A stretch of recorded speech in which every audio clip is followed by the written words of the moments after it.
Good morning student.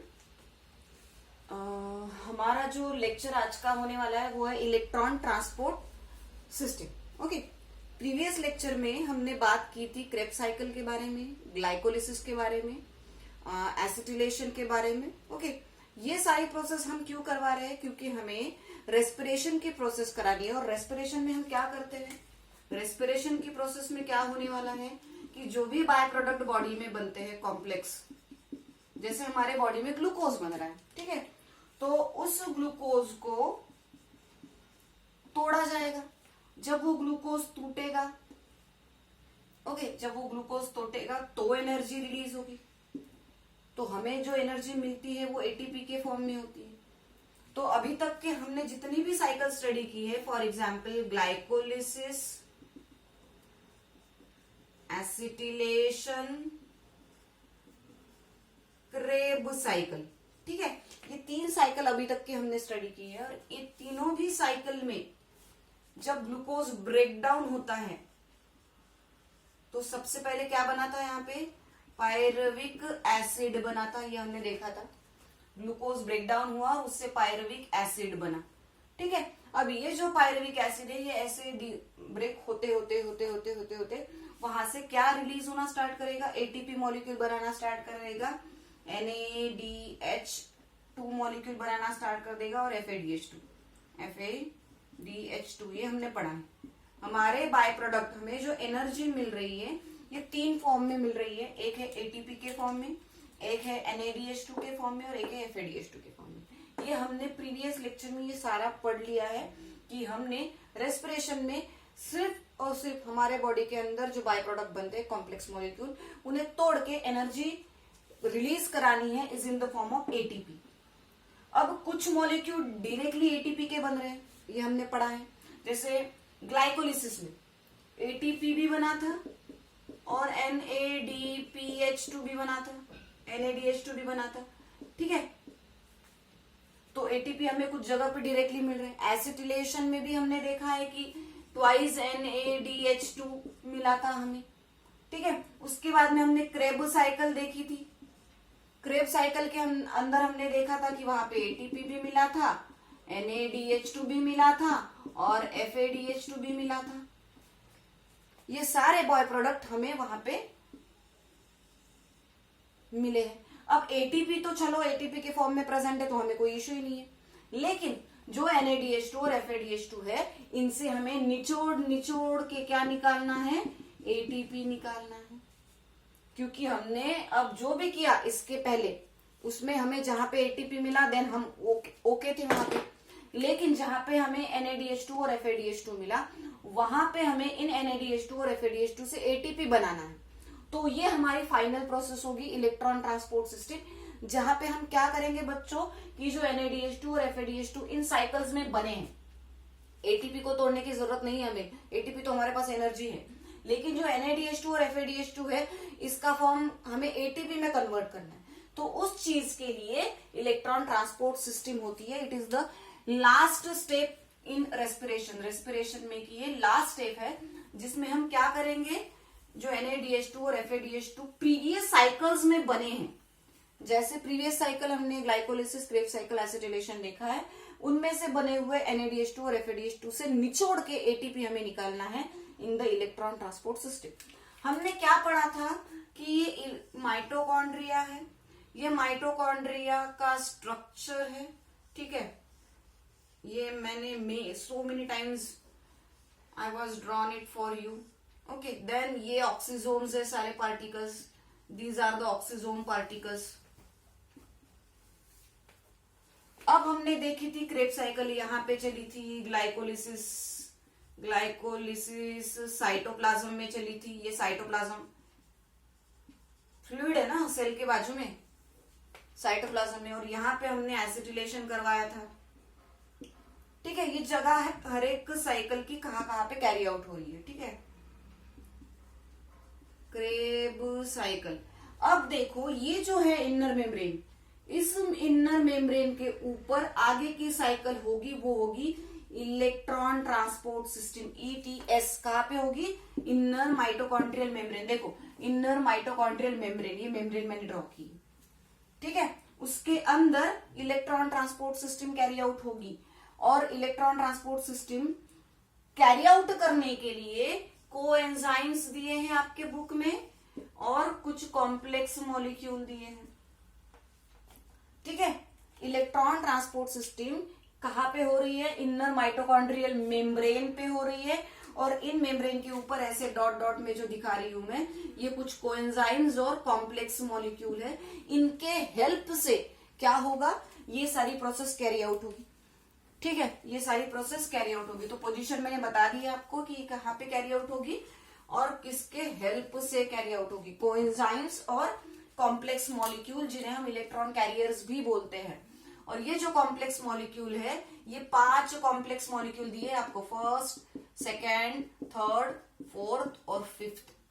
ऐसे 5 complex molecule यहाँ पे दिए हुए हैं, और इन 5 कॉम्प्लेक्स मॉलिक्यूल के हेल्प से क्या होगा यहाँ पे? अब हम NADH2 और FADH2 को तोड़ेंगे और उसका ATP बनाएंगे। ठीक है, तो ये सारा फंडा है इलेक्ट्रॉन ट्रांसपोर्ट सिस्टम का। अब देखो क्या हो रहा है। सबसे पहले ये जो मेम्ब्रेन है, दिस वन, ये इंटर मेम्ब्रेन स्पेस है। इंटर मेम्ब्रेन स्पेस मतलब क्या? ये माइटोकॉन्ड्रिया और ये इनर मेम्ब्रेन जो मैंने निकाली थी, इसके बीच में जो स्पेस है, इसे बोला जाएगा इंटर मेम्ब्रेन स्पेस। ये मेम्ब्रेन है, इनर मेम्ब्रेन, और उसके बाद में यहाँ पे मैट्रिक्स होता है। ये मैट्रिक्स का रीजन है, तो यहाँ पे मैट्रिक्स। ठीक है, तो सारे एंजाइम्स आपको पता है, प्रोसेस रिएक्शंस कैरी आउट करने वाले कहाँ पे प्रेजेंट होते हैं? इनसाइड द मैट्रिक्स प्रेजेंट होगी। तो मैट्रिक्स के अंदर एंजाइम्स प्रेजेंट है, और वो उनके हेल्प से इनर माइटोकॉन्ड्रियल मेम्ब्रेन के ऊपर ये सारी प्रोसेस कैरी आउट हुई। सबसे पहले देखेंगे हम कि क्या होता है। सबसे पहला NADH2 ऑक्सीडाइज्ड होगा। सबसे पहला NADH2 ऑक्सीडाइज्ड होगा। देखो, NADH2 प्लस H पॉजिटिव, क्या किया जाएगा? इसे ऑक्सीडाइज्ड किया जाएगा with the help of NADH dehydrogenase. NADH dehydrogenase नाम का कंपाउंड मॉलिक्यूल है, कॉम्प्लेक्स 1 है, और वो कॉम्प्लेक्स 1 क्या करेगा? जो हमने वहां पे NADH2 देखा था, FADH2 जो बने थे, सबसे पहले यहाँ पे NADH, जितने भी NADH2 है यहाँ पे ब्रेक करना स्टार्ट कर देगा। पहली लेवल, पहली स्टेप क्या होगा? NADH2 डिहाइड्रोजिनेज नाम का कॉम्प्लेक्स मॉलिक्यूल क्या कराएगा? NADH2 को ऑक्सीडाइज्ड कराएगा और उसका कन्वर्शन NAD में कराएगा। क्लियर है? पहला कॉम्प्लेक्स मॉलिक्यूल NADH डिहाइड्रोजिनेज ने क्या करवाया? NADH2 का ऑक्सीडाइज्ड करवाया, मतलब NADH2 को तोड़ेगा, वो हाइड्रोजन निकालेगा, और हाइड्रोजन निकालने के बाद में क्या होगा? उसका ATP बनेगा। हम देखेंगे फाइनली कैसे बनेगा। ठीक है, तो इसे तोड़ दिया इसने, इसका हाइड्रोजन मॉलिक्यूल निकाल दिया, इसे ऑक्सीडाइज्ड कर दिया, और जब ये ऑक्सीडाइज्ड हुआ ना बच्चों, तो इसके 2 फॉर्म में इसका कन्वर्शन हुआ। जब ये ऑक्सीडाइज्ड हुआ, तब जब कोई भी मॉलिक्यूल ऑक्सीडाइज्ड होता है, NADH2 जब अगर ऑक्सीडाइज्ड हो गया, तो उसका कन्वर्शन एक तो प्रोटॉन में और दूसरा इलेक्ट्रॉन में डिवाइड हो गया। प्रोटॉन एक तरफ चले गए और इलेक्ट्रॉन एक तरफ चले गए। इसका भी फंडा है, जो इलेक्ट्रॉन है वो मेम्ब्रेन के अंदर घूमते हैं, और जो प्रोटॉन है वो इंटर मेम्ब्रेन स्पेस में घूम रहे हैं। देखो, ये इलेक्ट्रॉन है, ये ऑक्सीडाइज्ड हुआ और ये इलेक्ट्रॉन निकला, ये ऑक्सीडाइज होने के बाद में इलेक्ट्रॉन किसके? ये सारे अब इलेक्ट्रॉन कैरियर्स है, ये फेंक रहे हैं। हमने बोला था उस दिन कि डम शराज खेलते हैं। डम शराज मतलब क्या? कि एक इलेक्ट्रॉन आया, टूटा एक मॉलिक्यूल, इलेक्ट्रॉन और प्रोटॉन बाहर निकले। ठीक है, प्रोटॉन तो डायरेक्टली बाहर चले गए मेम्ब्रेन में, स्पेस में, और जो इलेक्ट्रॉन है वो मेम्ब्रेन के अंदर घूम रहे हैं। तो जो इलेक्ट्रॉन है, ये मॉलिक्यूल ऑक्सीडाइज होने के बराबर ये जो इलेक्ट्रॉन है, इसको किसने झेला? FMN ने झेला। It is a flavin mononucleotide molecule. Flavin mononucleotide molecule long form से आपको लेना देना नहीं है, आपके टेक्स्ट बुक में दिया नहीं है, लेकिन मैं बता रही हूँ, फ्लेवाइन मोनोन्यूक्लियोटाइड मॉलिक्यूल ने इस इलेक्ट्रॉन को झेला। फिर इस इलेक्ट्रॉन को किसके पास भेजा गया? फेरस के पास। आयरन मॉलिक्यूल है, एफिमस मतलब आयरन। तो इलेक्ट्रॉन जैसे ही ऑक्सीडाइज हुआ, वैसे ही इलेक्ट्रॉन फेंका गया। किसने झेला इसको? FMN ने झेला। FMN से किसके पास फेंका गया? आयरन मॉलिक्यूल के पास में। और आयरन मॉलिक्यूल के पास में फेंकने के बाद में, ये हम बाद में डिस्कस करेंगे, छोड़ दो इसको। ठीक है, अब ये जो आयरन मॉलिक्यूल के पास इलेक्ट्रॉन आया, उसका क्या हुआ? ये जो इलेक्ट्रॉन आया उसे एक्सेप्ट किया गया यूबीक्विनोन ने। यूबीक्विनोन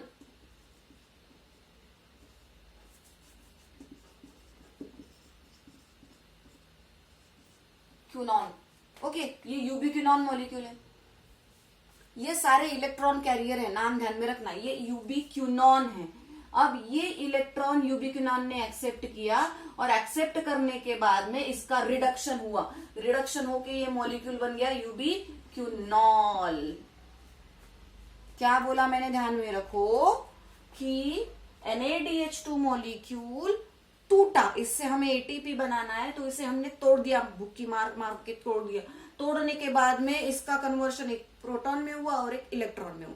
प्रोटॉन कहाँ चले गए, इंटरमेम्ब्रेन स्पेस में, इलेक्ट्रॉन अंदर ही घूम रहे हैं। कैसे कैसे घूम रहे हैं हम देख रहे हैं कि इलेक्ट्रॉन जैसे ये टूटा तो इलेक्ट्रॉन शिफ्ट हुआ, किसने झेला, FMN ने झेला। FMN से किसके पास फेंक दिया इसे, आयरन मॉलिक्यूल के पास में। आयरन मॉलिक्यूल के पास में फेंकने के बाद में किसने एक्सेप्ट किया इसको, यूबिक्विनॉन मॉलिक्यूल ने। कोएंजाइम है ये, यूबिक्विनॉन मॉलिक्यूल ने एक्सेप्ट किया और यूबिक्विनॉन के पास इलेक्ट्रॉन आने के बाद में उसका रिडक्शन हो गया तो उसका बन गया यूबिक्विनॉल। देखो लिखा हुआ यूबिक्विनॉल बन गया। ये हुई कॉम्प्लेक्स 1 की प्रोसेस। कॉम्प्लेक्स 1 में क्या कराया गया, NaDH2 को ऑक्सीडाइज्ड करा गया। इतना ध्यान में रखो, ये है 1 स्टेप। ये बीच में की जो स्टेप है वो 3rd है, इसे छोड़ दो। स्टेप 2nd पे आते हैं, कॉम्प्लेक्स दिस 1। यहाँ पे कॉम्प्लेक्स 2nd मॉलिक्यूल, सीक्वेंस से जाना है। यहाँ पे 3rd लिखा है तो 3rd बाद में पढ़ेंगे हम, पहले कॉम्प्लेक्स 2nd। कॉम्प्लेक्स 2nd का नाम है सक्सिनेट डिहाइड्रोजिनेज। ठीक है, सक्सिनेट डिहाइड्रोजिनेज मैट्रिक्स में प्रेजेंट था और उसने किससे एटीपी को निचोड़ने का काम किया, FADH2 से।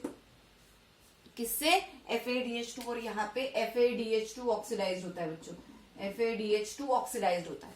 जैसे यहाँ पे NaDH2 ऑक्सीडाइज हुआ, ऐसे ही यहाँ पे FADH2 ऑक्सीडाइज होता है। और सक्सिनेट का कन्वर्शन याद करो, क्रेब्स साइकिल, सक्सिनेट का कन्वर्शन फ्यूमरेट में जब होता है तब FADH2 बना था उस टाइम। तो यहाँ पे FADH2 जो है ये ऑक्सीडाइज्ड होगा, मतलब इससे भी तोड़ा जाएगा। किसके हेल्प से, सक्सिनेट डिहाइड्रोजिनेज नाम का कॉम्प्लेक्स है, एंजाइम मॉलिक्यूल है जो मैट्रिक्स में प्रेजेंट है, ये इसे तोड़ेगा। तोड़ने का हमारा एम क्या है, एम किस चीज के लिए कर रहे हैं, हमें एटीपी बनाना है तो हम इसे तोड़ेंगे। और तोड़ने के बाद में जैसे मैंने बोला यहाँ पे कि इलेक्ट्रॉन अंदर घूम रहे, प्रोटॉन बाहर, तो यहाँ पे भी हमने इसे तोड़ा। तोड़ने के बाद में इलेक्ट्रॉन यहाँ पे घूम रहा है, ये इलेक्ट्रॉन, ये इलेक्ट्रॉन, ये इलेक्ट्रॉन, ठीक है, और प्रोटॉन बाहर निकला, दिस वन। ये यहाँ पे प्रोटॉन आपको नजर आएगा, ये दिस वन, आपके बुक में डायग्राम में लिखा होगा। 4H यहाँ से ये प्रोटॉन निकले, ये प्रोटॉन यहाँ ये 2nd स्टेप से निकलेंगे प्रोटॉन। ठीक है, अब देखो इलेक्ट्रॉन किसने एक्सेप्ट किया, FAD मॉलिक्यूल ने एक्सेप्ट किया।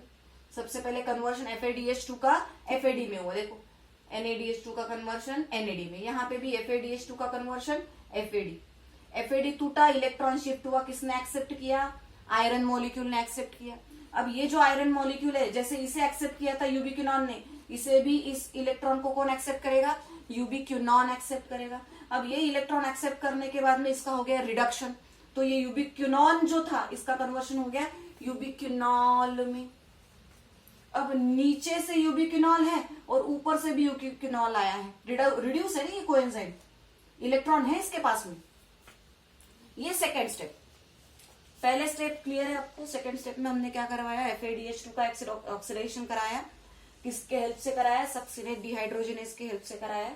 इसका भी तोड़ा हमने, तोड़ने के बाद इलेक्ट्रॉन अलग निकले, प्रोटॉन अलग निकले। ठीक है, इलेक्ट्रॉन अलग निकले और प्रोटॉन अलग निकले। अब ये इलेक्ट्रॉन और प्रोटॉन जो है ये बाहर निकल गए यहां से ऐसे, और ये इलेक्ट्रॉन है जो शिफ्ट हो रहे हैं।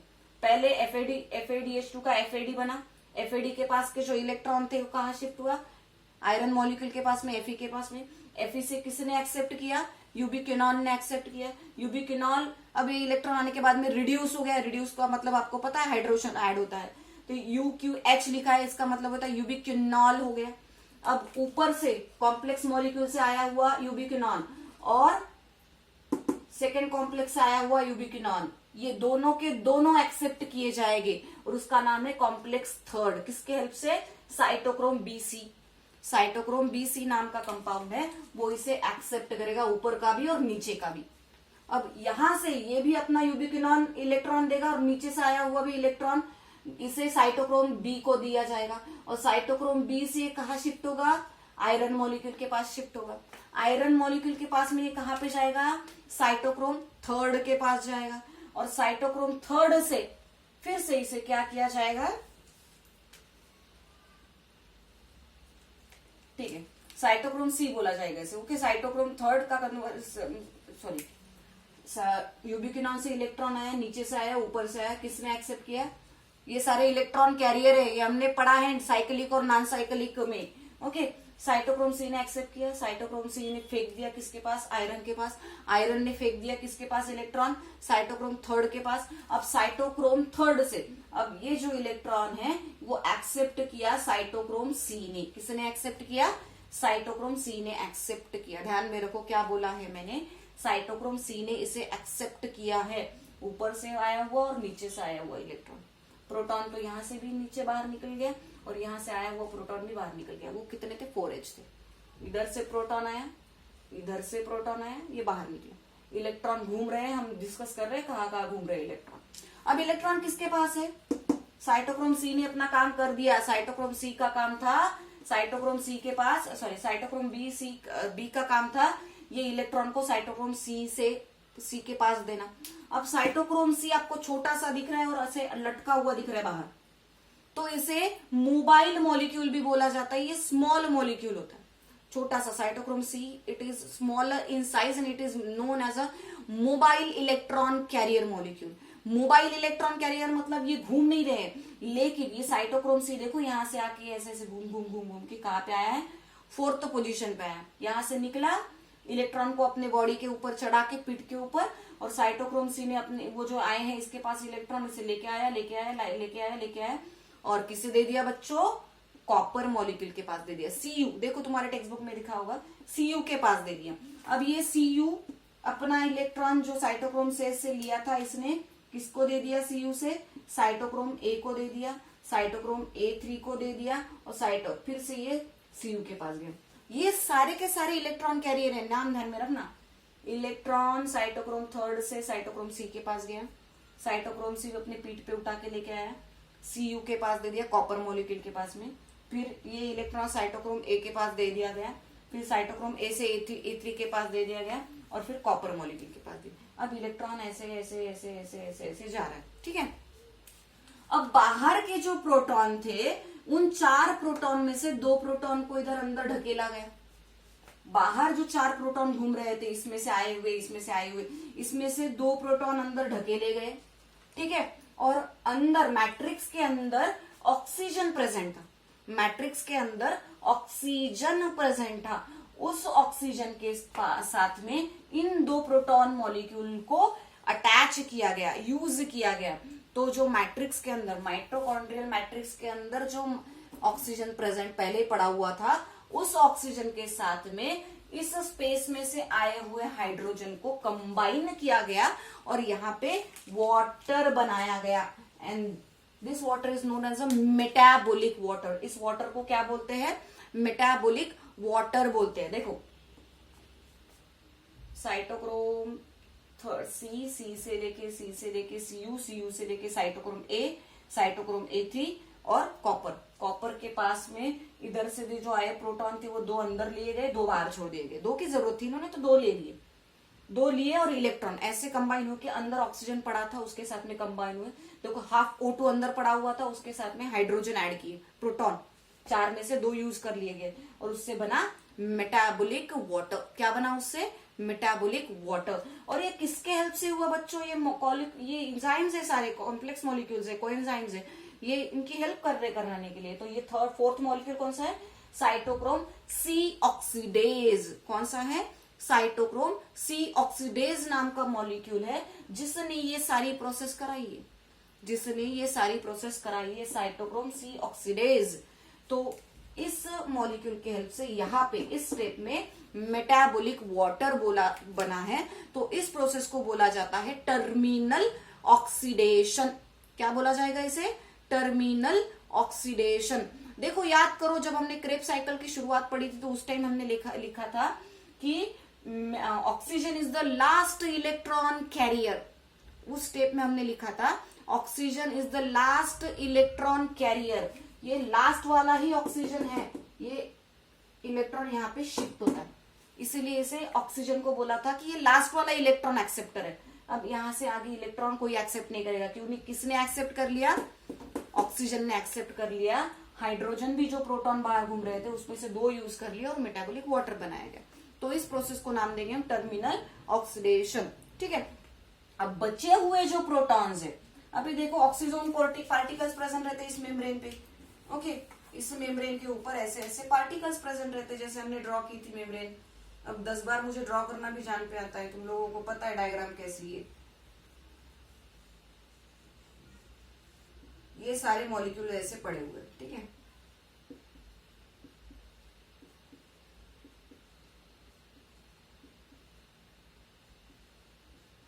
ये उठाओ और ये देखो, ये है वो वहां पे प्रेजेंट, ये वाला, ये ऑक्सीजन मॉलिक्यूल यहाँ पे पड़ा हुआ है। अब ये जो 2 प्रोटॉन बचे हुए इसका यूज किया जाता है। ये जो ऑक्सीजन मॉलिक्यूल ये ऐसे दिखता है, इस पोर्शन को बोला जाता है F0, इसे बोला जाता है F1, और ये होता है फुट, ये होता है हेड। ये जो हमने यहाँ पे ड्रॉ किया ये ऐसे दिखता है, ठीक है। इसको मैंने ऐसे लिटा दिया है, लिटाने के बाद में ये जो पोर्शन है इसे F0 बोला जाएगा, और ये हेड जो है उसे F1 बोला जाएगा। F0 is the electron channel, और प्रोटॉन पंप भी बोला जाता है इसे, प्रोटॉन पंप बोला जाता है। प्रोटॉन मतलब ये जो बाहर पड़े हुए प्रोटॉन्स है इसे पंप आउट करता है इनसाइड द मैट्रिक्स। प्रोटॉन को इनसाइड द मैट्रिक्स पंप करता है, भेजता है। देखो हाइड्रोजन यहाँ पे निकलते हुए दिख रहा है आपको, तो ये प्रोटॉन पंप बोला जाता है, ठीक है। तो ये जो F0 मॉलिक्यूल है ये प्रोटॉन पंप के लिए जिसकी जरूरत है उसे अंदर ढकेलेगा। उसके बाद में F मतलब सर के अंदर इसके एटीपी सिंथेटेज नाम का एंजाइम प्रेजेंट रहता है, और वो क्या करता है एटीपी सिंथेटेज, जो मैट्रिक्स के अंदर एडीपी और आईपी बना है, एडीपी और आईपी बना है, इनऑर्गेनिक फॉस्फेट और एडेनोसाइन डाइफॉस्फेट, ये मॉलिक्यूल ऑक्सीडाइज होने के बाद में ये ऐसे मैट्रिक्स के अंदर बना हुआ है। तो उस एडीपी और आईपी को कंबाइन किया जाता है और इससे बनता है एटीपी। उससे क्या बनेगा, एटीपी बनेगा। देखो यहाँ पे एटीपी बना है, कैसे हुआ है फिर से रिपीट करो। कॉम्प्लेक्स 1, ठीक है, ये मैट्रिक्स लेयर है, ये वाली लेयर है, इसके अंदर ये सारी प्रोसेस हो रही है। ये इंटरमेम्ब्रेन स्पेस मतलब ये खाली जगह है, और ये जो मैट्रिक्स लिखा है मैंने ये सारा ये वाली जगह है, ठीक है। अब देखो कॉम्प्लेक्स 1 क्या हुआ, कॉम्प्लेक्स 1 नाम है NADH2 डिहाइड्रोजिनेस, उसने NADH2 को ऑक्सीडाइज कर दिया। ऑक्सीडाइज होने के बाद में इसका कन्वर्शन हुआ NAD में। जब ये ऑक्सीडाइज होता है तो प्रोटॉन और इलेक्ट्रॉन ऐसे 2 मॉलिक्यूल बनते हैं। प्रोटॉन जो है वो मेम्ब्रेन के बाहर घूमता है और इलेक्ट्रॉन जो है वो फेंका जाता है